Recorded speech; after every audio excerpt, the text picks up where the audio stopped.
karfe 7 agogon Najeriya, Nijar, kamar da Chadi, wanda ya zo daidai kenan da karfe 6 agogon TU da na Ghana. Sashen Hausa na Radio Faransa International RFI Hausa aka lalabo akan mitoci 25. Abdullahi Isa. Da fatan an wayi gari lafiya, jama'a barkanmu da sake saduwa ga muhimman kanin labaran duniya na wannan lokaci. Shugaban Najeriya Bola Ahmed Tinubu ya shafe ranar jiya Alhamis wajen ganawa da bangarori daban-daban na kasar. Dalili a biyo mu cikin labarai, yayin da a yau ne ake cika shekara guda da juyin mulki da sojoji suka yi a jamhuriyar Nijar. Shugaban majalisar sojan kasar Abdurrahman Chani ya gabatar da jawabi zuwa ga al'ummar kasar, kuma kamar yadda aka zata shugaban Amurka Joe Biden ya kara matsin lamba ga Firaministan Isra'ila Benjamin Netanyahu. Baya ga haka za mu je Faransa domin jin wainar da ake shirin tuyawa ga wasannin bude bikin wasannin Olympics. Sai ku gyara zama ga kuma labaran yadda muka sami su. Musoma da tarayyar Najeriya, kamar yadda aka ce da farko shugaban Najeriya Bola Ahmed Tinubu ya shafe ranar jiya Alhamis wajen ganawa da bangarori daban-daban na kasar a wani lokaci a wani kokarinsa na dakile zanga-zanga kan rashin mulki na gari da kuma tsadar rayuwa da ake shirin yi. Bayan ganawa da gwamnonin jam'iyyar ta APC, shugaban na Najeriya kuma gana da sarakunan gargajiya a fadarsa na Aso Rock. Sarkin Zazzau mai martaba Ahmed Nuhu Bamali ya yi wa 'yan jaridu ƙarin bayani kan wasu daga cikin abin da suka tattauna a kai.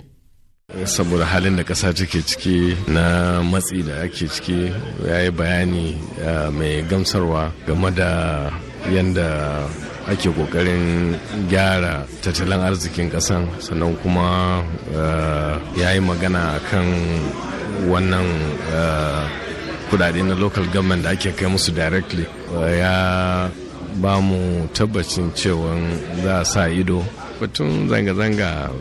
Duk an yi tufaƙin irin cewa abinda kwanciyar hankali bai kawo ba, tashin hankali ba ya kawo shi. To mun ga an kawo misalai abinda suka faru a wayansu kasashe. A yi haƙuri, a ba da lokaci, kuma a bi ta hanyar dialogue. Shawarar da muka bashi shine a samu hanyar da na farko babban abin da muke so shine batun maganan tsaro.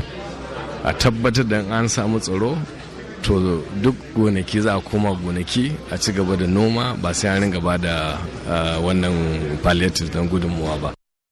A da gefen kuma gwamnatin Najeriya ta ce ta kashe sama da dala biliyan 1.500 daga shekarar 2020 zuwa wannan lokaci a bangaren da ya shafi kare muradun kasar ta fuskar fitar da kuma dakile satar danyen mai. George Akumi, sakataren gwamnatin tarayya, ne ya bayyana haka a jiya Alhamis yayin taron majalisar wakilai kan batun satar danyen mai.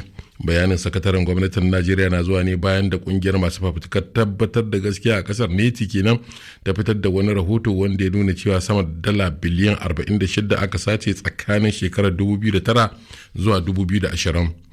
Yayin da a yau ake cika shekara guda cir da juyin mulki da sojoji suka yi wa zababben shugaban kasar Nijar Bazoum Muhammad, shugaban mulkin sojan kasar Abdurrahman Chani da ke jagorancin majalisar ceto kasar CNSP kenan ya yi wa jama'ar kasar jawabi ta kafar talabijin ɗin gwamnati, inda ya ƙarin haske dangane da halin da ake ciki. Ga kaɗan daga cikin jawabin nasa. En effet, les menaces existentielles auxquelles faisait face. Shakka babu, a wannan lokaci akwai barazana da ƙasa ke fuskanta na ta'addanci, duk da wasu yarjejeniyoyi da suka baiwa ƙasashen ƙetare damar kafa sansanin soji a cikinmu, wanda kuma ba su sama wa 'yan Nijar mafita ba.